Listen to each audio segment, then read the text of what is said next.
Ladies and gentlemen, this is Internet Personality Evangelist with a Soul of Chogokin review of Mazinger Z from the insane and awesome Shin Mazinger Z Impact series. This is actually the second Mazinger to come out from that series, and I'll show you why as the video progresses. He's got a crisp and clean sculpt. It's very, very hard to find a badly done Mazinger sculpt from Bandai nowadays. They've made so many versions of this guy. The paint job is really clean, but it's also really simple. It's basically black and silver. The primary detailing's up here in the head, where more of the colors appear, and it's all very clean. Soul of Chogokin is generally all about very clean, very crisp, and very high quality, and, that said, I'm not gonna flip out over stuff like that little flash of mold there.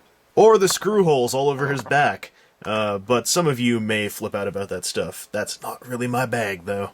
Being in the Soul of Chogokin line, one of the first questions that one would ask about this guy is, how much zinc's in him? How much die-cast is in him? And the first thing I'd say is, well, Jimmy, those are the same things. And that's actually one of the more disappointing parts of this guy to many collectors. His diecast is confined mostly to his pelvis, upper legs, and the silver bits on his arms. Does that ruin the figure?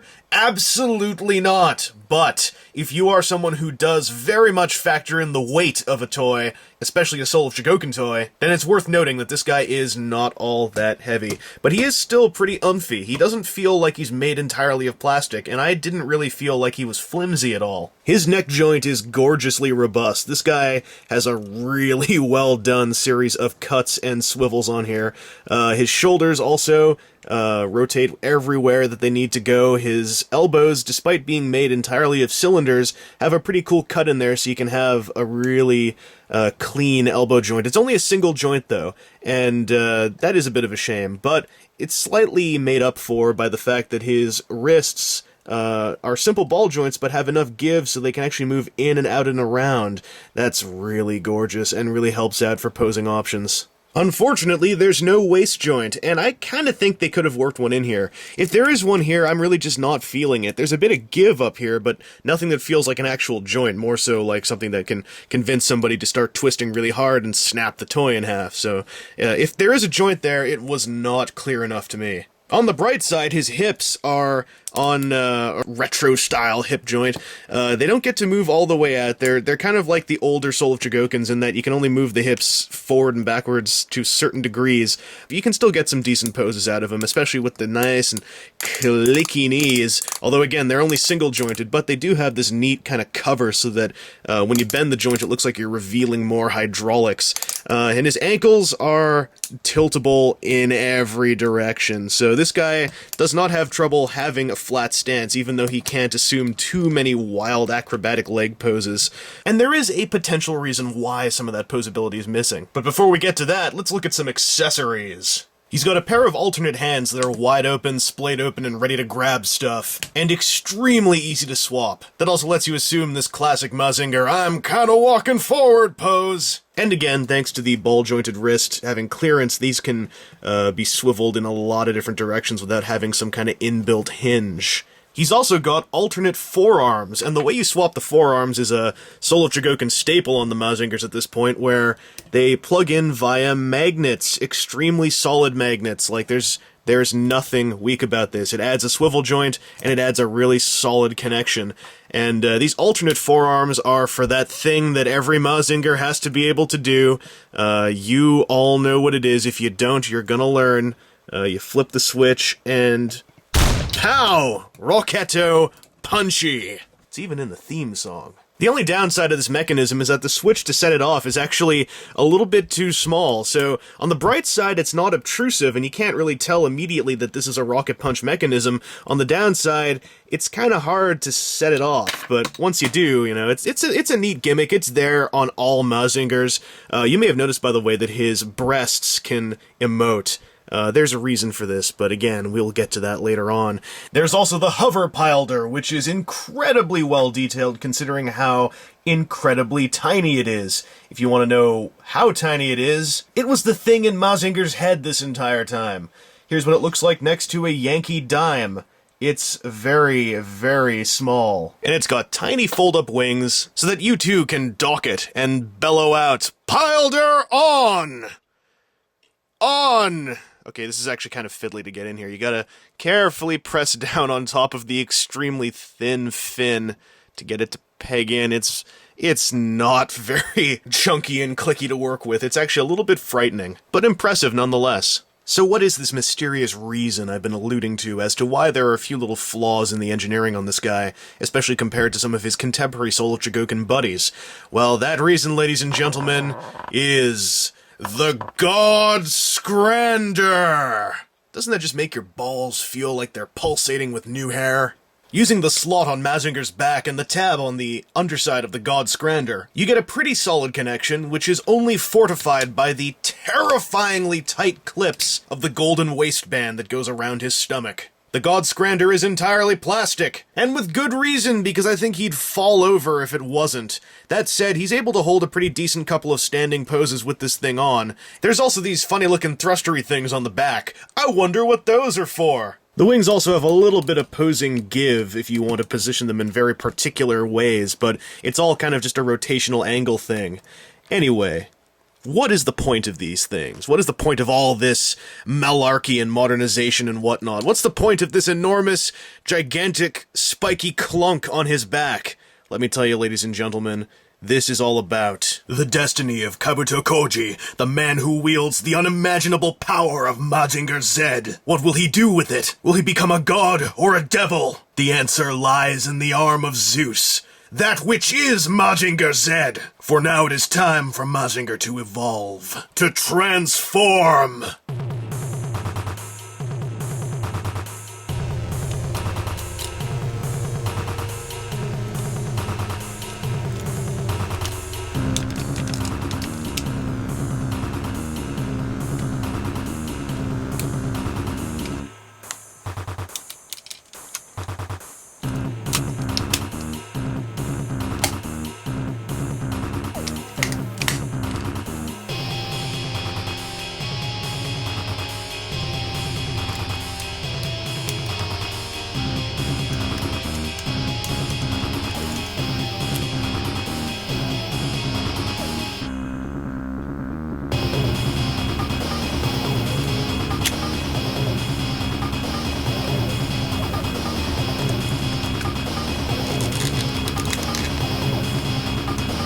Shine in the name of Zeus! Smash everything into atoms! Big Bang Punch! Mazinger transforms into a giant fist. He becomes the Rocket Punch, and this is the crux of this entire figure. The posability, the sculpt, the accessories, those are all bonuses, but this really is the feature you buy this release for. This one's for all of us crazies who think that this is awesome. And in that regard, I think it did a pretty good job. Okay, so there's a couple of transformation foibles to be aware of. The first primary one being that in order to turn Mazinger's arms into the fingers of the giant hand, you actually have to replace the fists with these little fingertip nubs. Also, the hover pilder is a very tricky piece to work into this. Now, most people actually just remove it, and that is the safest thing to do, but if you do want to keep it in there, you're really going to want to tilt it like this. You want to have this fin basically shunted over to one side of the gap in the back of his crown. If you don't do that, that rod's going to jam right into that fin, and that fin is made of a very thin plastic, and even if it doesn't break, it could bend pretty horrifically. Now, as far as toys of giant hands go, this thing's pretty well featured. The primary thing you do with this is curl it up into a fist, and it does a pretty good job of it. This is facilitated primarily by the way that the outer fingers, which are formed by Mazinger's arms, have their own individual knuckle placement jointings, and it's also facilitated by the amazing articulation in the thumb. This thing actually has a joint here, a joint up here, and a full-on ball joint here, and this joint has, big-time articulation. It's a very well-done thumb, and this is really what makes this thing work.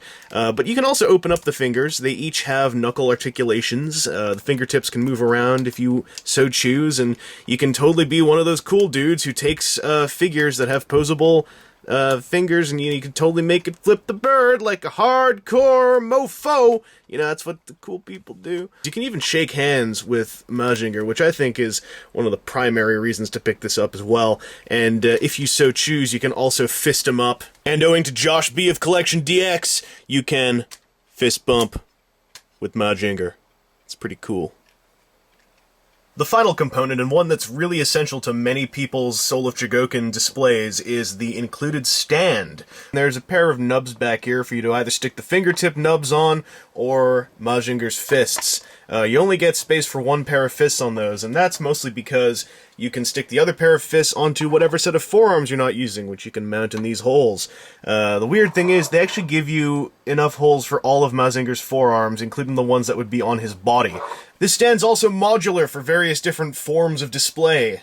You get this thing, which you can stick in here in two different ways, the first of which being like thus, so that you can then stick this piece on, and slap the big fist down like thus.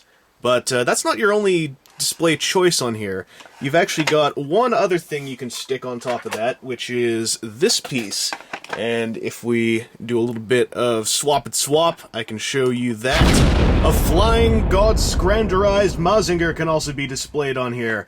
That thing cups his waist and his thighs. And I like how this looks. This is a really cool bit of display. My only qualm is that I kind of wish he was angled up a little bit more. You know, a little bit like this, so you could see his face better. There is one other option, and this involves a little bit of play with the stage. Basically, you've got to yank this thing off and move the placement of this tall piece over to the back. You take this faux waist and stick it on top. By doing this, you can now stick the God Scrander by itself back here, where it won't get in anybody's way except for all the toys next to this display stand. There are a couple of grooves down here, and into those you set Mazinger's boots. Boom! There you go. Oh, and there's one last thing you can do if you pull the hover pilder out, which is a little bit tricky because of the thin plastic. Pegs right on, and aw, isn't that cute? So this is your full-on, I'm a robot and I happen to have accessories and my pilot's not even in place style of display.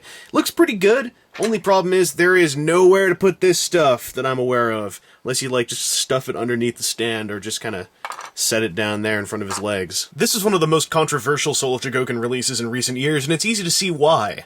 Advances in engineering for posability and a lot of the diecast was sacrificed entirely for a transformation gimmick, albeit an awesome one. If you just want a simple Mazinger figure, there are so many of them out there that you have a gamut to choose from. It's definitely not hard to find a version of this classic robot that suits your tastes. So this one won't work out for everybody. The main audience this is aimed at, outside of hardcore Mazinger completionists, and I pity you if you are one of those. I pity you and your poor, suffering bank account. The main people that would be looking into this would be fans of the Shin Mazinger anime series. And even then, specifically those of us who think that the Big Bang Punch is one of the greatest things to have ever been invented. With that in mind, this is actually a pretty solid toy. It's not bad. It's got a few faults here and there, but in terms of being a toy that's designed to represent the Big Bang Punch, to represent the transformation, and to still have a solid toy beneath all that, I think it succeeds to a degree. And it's worth checking out. Anyway, this has been Internet Personality Vangelis. Thanks to the Photonic Labs of HLJ for helping me show this to you today. And if you haven't checked out Shin Mazinger, then you really should watch it. Even if it makes no sense to you, experience the mythology.